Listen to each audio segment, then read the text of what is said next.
ကဲဒူရင်တီးကြိတ်သူအပေါင်းသူတော်ကောင်းတို့ရေမွေးနေရမယ်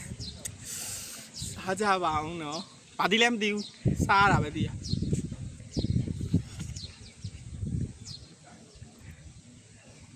အနံလေးအစကောင်းတော့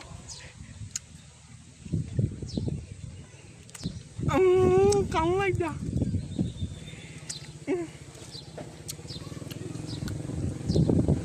စားကြပါ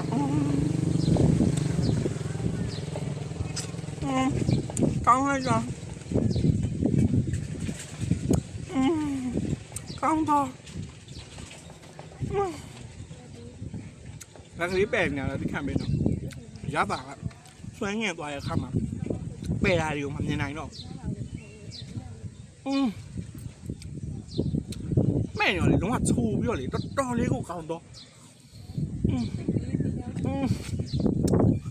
ကောင်းတော့ပါအေးတကယ်ကိုကောင်း